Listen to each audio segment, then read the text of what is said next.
북이스라엘은 BC 722년에 아수르에 의해서 멸망당했죠.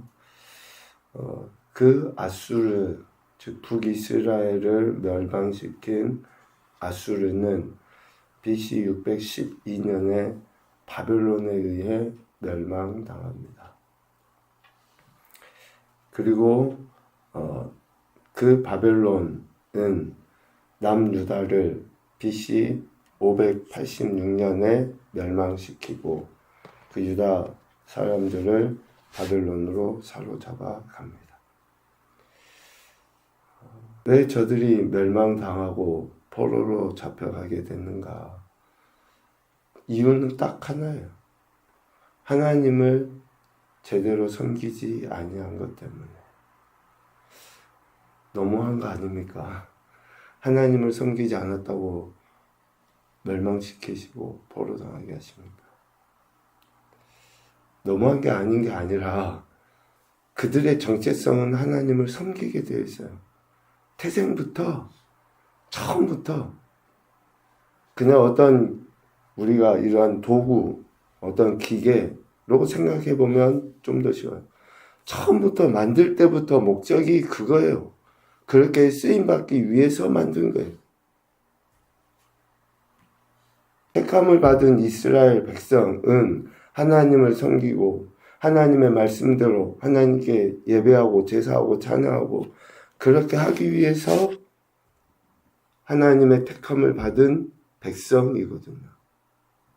그런데 그들이 하나님의 말씀대로 하나님을 섬기지 아니한 것 때문에 멸망당하고 포로로 잡혀가고 하는 그런 일들이 일어나게 된 거죠.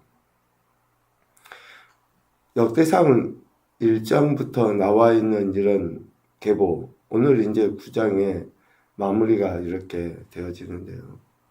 계속되는 이런 계보의 이야기는 그렇게 멸망당해 포로로 잡혀갔음에도 불구하고 하나님의 은혜가 저들의 삶의 현장에 여전히 계속되고 있다고 하는 것을 보여줘요. 여전히 하나님께서 택하신 백성에게 은혜를 주고 기회를 주고 계시구나 라는 것을 보여준다고요. 그래서 저들의 멸망이, 저들의 포로됨이 오늘 우리에게 실질적인 교훈이 되도록 다시금 우리가 하나님의 말씀에 순종하여 신실한 사람, 하나님을 경외하고 하나님께 예배하고 하는 그러한 공동체가 되도록 하기 위해서 이런 계보를 참 읽기 어렵고 힘들지만 그럼에도 불구하고 우리에게 이것을 전해주시고 있다라는 거죠. 우리 삶의 현장에도 하나님의 은혜가 여전하다. 그래서 우리 안에서 우리 개인이나 우리가 속한 공동체가 다시금 하나님을 경외하는 공동체가 되도록 하시기 위한 목적을 가지고 이러한 이름들을 나열하고 있는 거죠. 오늘 9장에 보면 그렇게 포로로 잡혀갔던 자들이 다시 예루살렘에 돌아오는 그러한 사람들의 이름이 기록되어 있습니다. 바벨론에서 70년 동안 포로 생활하면서 저들이 어떻게 살았습니까? 집 짓고 포도원 일구고 자녀들 낳고 그렇게 살았어요. 그런데 예루살렘에 돌아와서 저들이 가장 먼저 한 것이 무너진 성벽을 재건하는 거 아닙니까? 얼른 보면 포로 생활이지만 바벨론에서는 집도 있고 포도원도 있고 자식들도 있고 안정적으로 살았던 그 삶의 터전이잖아요. 넉넉하진 않지만 먹고 살 곳도 있고 또 비도 피할 수 있는 집도 있고 그런데 예루살렘은 아무것도 없어요. 그런데 그 예루살렘으로 돌아온 거예요. 하나님을 섬기지 아니함으로 멸망당했던 저들이 어쩌면 조금이라도 누릴 수 있는 안정을 포기하고 하나님을 섬기기 위해 아무것도 없는 예루살렘으로 돌아온 거예요. 그러니까 저들이 예루살렘으로 돌아간 것이 바벨론보다 더 나은 삶을 위해서 예루살렘으로 돌아간 겁니까? 아니에요. 더 나은 삶이 아니라 더 분명하게 하나님의 뜻에 순종하기 위해서 예루살렘으로 돌아온 거예요. 매우 중요하게 우리에게 시사하는 바가 있죠. 우리가 먹고 마시고 입고 하기 위해서 이 땅에서 사는 것이 아니라 진짜로 하나님의 뜻이 무엇이고 우리가 그 뜻을 위해서 어떻게 살아야 하는지. 예루살렘은 아무것도 없는 폐허가 된 그곳이지만 하나님의 뜻, 즉 하나님을 섬겨야 될 하나님의 택함받은 백성이라고 하는 그 정체성을 이루기 위하여 예루살렘으로 폐허가 된 그 땅에 돌아온 거예요. 그것도 오늘 2절에 보면 처음으로 거주한 이스라엘 사람들은 제사장들, 레위 사람들, 느디니 사람들이었다라고 이야기합니다. 그의 직분과 직책을 아시잖아요. 하나님께 제사하고 예배해야 될, 또 그 제사장들을 섬겨야 될 레위 사람들, 이 귀환에서 예루살렘에 온 겁니다. 이거는 무슨 말입니까? 가장 먼저 회복돼야 되는 게 신앙이라는 거예요. 지금 우리 같으면 생각이 예루살렘에 돌아가서 다시 외적의 침입을 방어하기 위해서 또 우리가 살 터전을 우리가 읽어야 될 밭을 거기에 우선을 두기가 쉽잖아요. 그런데 제사장들과 레위 사람들이 갔다고 하는 것은 그 땅을 재건하기 위해서, 즉 건축하기 위해서 간 게 아니에요.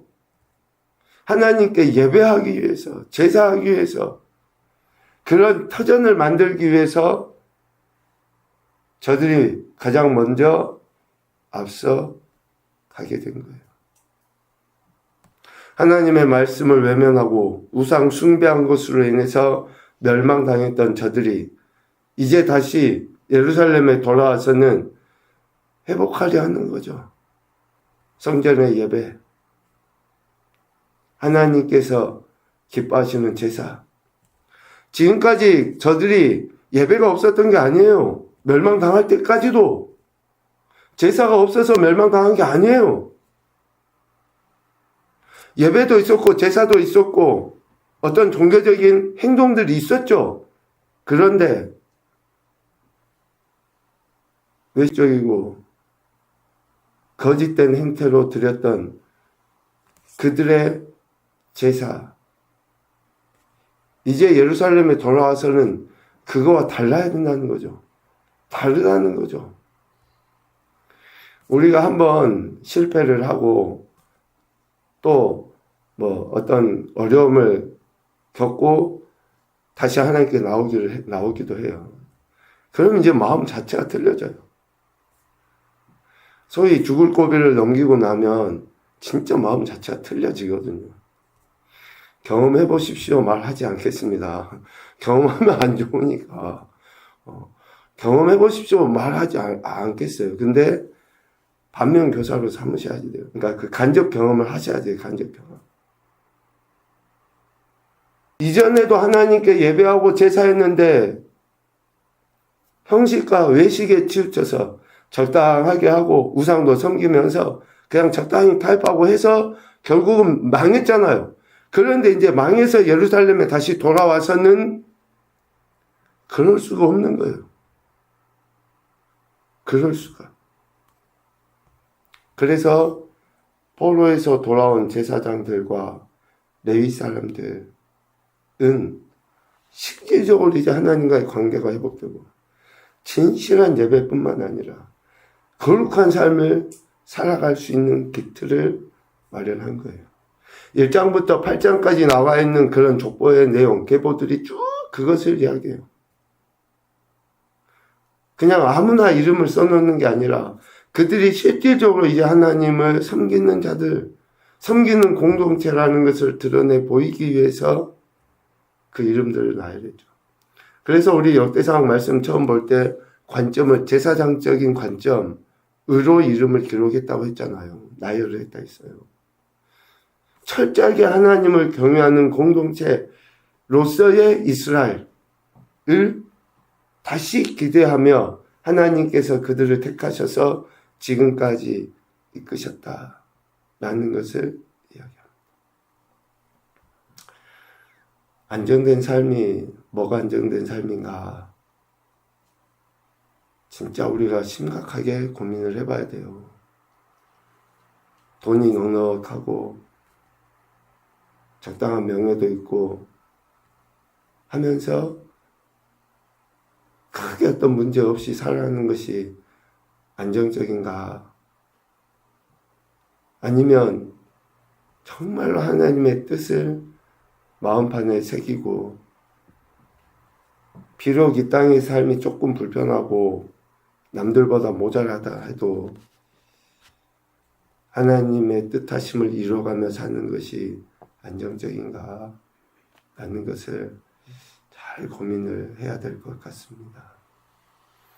이렇게 예루살렘에 돌아온 사람들의 이름을 쭉 기록을 하면서 오늘 9절에 말미에 그 이야기를 하죠.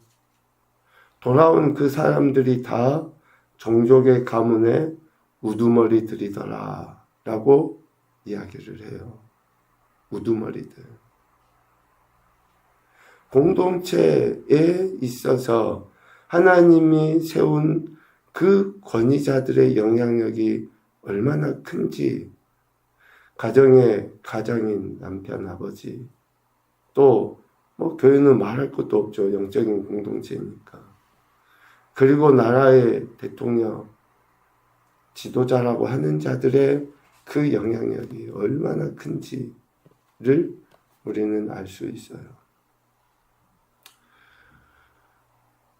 지도자로 세움을 받은 우두머리들이 폐허가 된 그 땅에 돌아와요. 다시 하나님의 역사하심을 기대하며 그렇게 했겠죠. 그래서 우리가 이전에 하나님이 주신 은혜를 기억하는 것은 참 중요해요. 이전에 하나님께서 우리 각자에게, 우리 공동체에 주셨던 그 은혜, 그것이 지금의 힘들고 어려움을 이겨나갈 수 있는 밑거름이 돼요. 그 은혜가 있기 때문에 오늘 있는 거고 또 내일을 소망할 수 있는 거거든요. 그 화려하고 아름다웠던 예루살렘을 꿈꾸게 돼요. 그래서 지금 이 폐허가 된 이 땅에 저들이 하나님께서 하실 것을 기대하며 헌신하게 돼요. 특별히 예루살렘 성전, 그때는 이제 멸망하기 전에 솔로몬 성전이죠. 얼마나 화려하고 아름답습니까? 그 성전을 기대하며 예루살렘에 돌아와 폐허가 된 그 땅에 가장 먼저 제사장들과 레위 사람들을 통해 성전을 재건하려 하는 거죠. 물론 이제 성전이 재건은 되고 난 다음에는 솔로몬 성전과 같은 화려한 성전일 수는 없어요.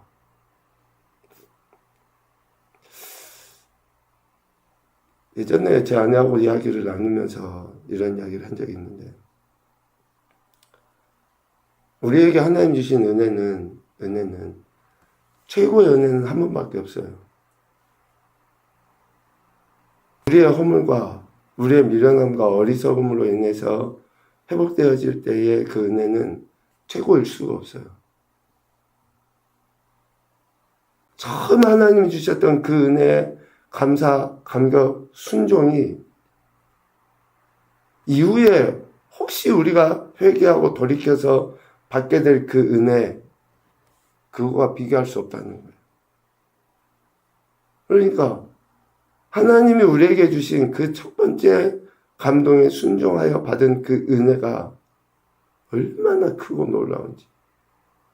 처음에 지었던 솔로몬 성전과 비교할 수 없는 성전, 그래도 지금 저들에게 있어서는 미안하지만 그나마 다행이에요. 그나마 다행.